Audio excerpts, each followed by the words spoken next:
mais aussi de remercier le président Wade, qui m'a permis de connaître 2 expériences au service de mon pays. J'ai occupé d'importantes fonctions gouvernementales. Aujourd'hui, je suis député défendant la cause de l'opposition. Je vous souhaite le même destin quand votre pouvoir arrivera à son terme. Monsieur le Premier ministre, votre passage devant cette Assemblée pour le même exercice est une invite officielle des Sénégalais à constater l'échec de votre régime. Vous avez parlé pendant 2 heures de temps, 2 heures et demie, pour nous faire constater une fois de plus que vous avez échoué. Je me suis dit que vous ne vous êtes pas relu, ou bien quelque part, il y a des problèmes.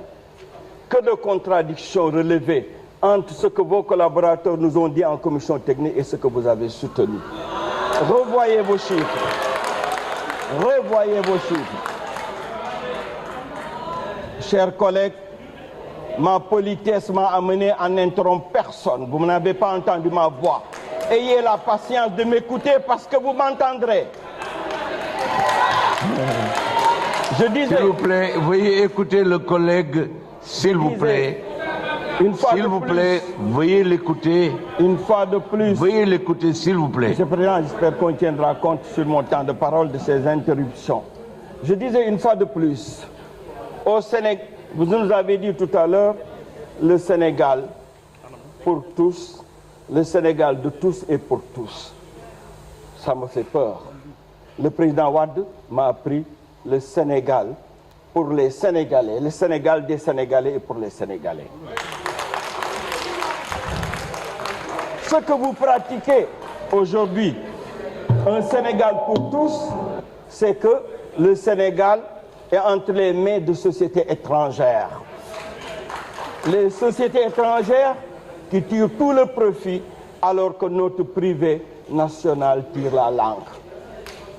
Ce n'est pas ma parole, mais c'est celle des privés sénégalais. Vous nous avez fait constater votre échec. Le manque d'enthousiasme des Sénégalais par rapport à ce discours de politique générale en est une illustration. Contrairement à la joie immense que les Sénégalais ont éprouvée lors de la qualification des Lions pour la Coupe du Monde. Je félicite les Lions et leur souhaite bonne chance. Monsieur le Premier ministre, les projets du PSE tardent à voir le jour, excepté ceux que nous vous avons laissés. Le hub aérien avec l'inauguration prochaine de la IBD. Le montage démagogique et exagéré du PSE et les comptes performances de notre économie réelle nous ont conduit à une augmentation des taxes et un endettement massif pour combler le déficit de financement. Chaque fois qu'on parle dette, vous vous fâchez. Mais ayez la sérénité d'en parler, parce que vous empruntez pour le Sénégal et c'est les Sénégalais qui paieront. Vos instruments, que sont le FONGIP, le FONSIS, la BNDE, ne tiennent pas toujours leurs promesses. Le résultat de vos taux de croissance est une augmentation de la pauvreté.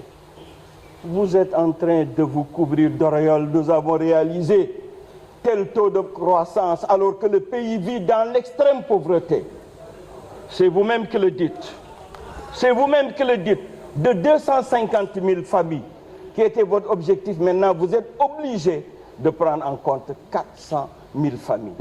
400 000 familles, 10 personnes par famille, nous en arrivons à 4 millions de personnes. 25% des Sénégalais seront votre aveu dans l'extrême pauvreté. Alors que quand nous étions là en 2011, nous étions à 6,7%. J'en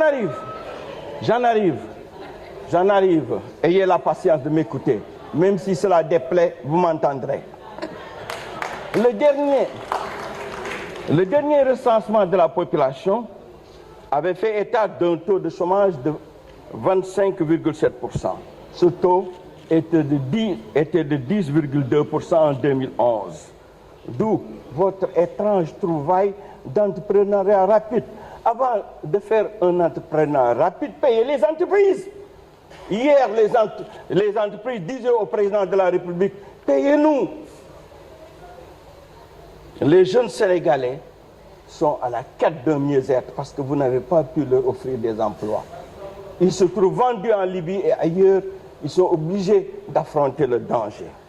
Monsieur le Premier ministre, cette situation que j'ai tantôt décrite, elle est compréhensible parce que vous avez une notion du développement bizarre.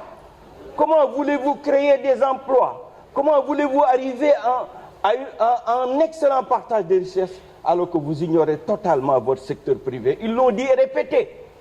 Le secteur privé est exclu de tous les grands marchés publics. Les entreprises, depuis que vous êtes là, les entreprises, je n'ai pas vu de champions d'industrie. Les entreprises ferment annuellement car plusieurs centaines du fait de vos choix erronés. La mise à niveau, qui est un instrument qui aurait dû permettre le développement de nos entreprises, peine à voir le jour. Les résultats du secteur primaire sont loin de nos attentes.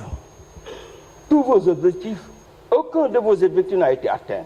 Hier, le président de la République disait l'autosuffisance alimentaire, ce n'est plus pour 2017. 2019, prenons 2 ans de plus. L'autosuffisance en riz, je dis, vous l'aviez prévu pour 2017. Le président de la République nous dit que c'est pour 2019. Vous avez aussi aujourd'hui une situation qu'on va décrire et qui va permettre d'illustrer tout ce que je dis. Vous avez échoué et vous avez lamentablement échoué. Je le dis et je le répète et je le démontre.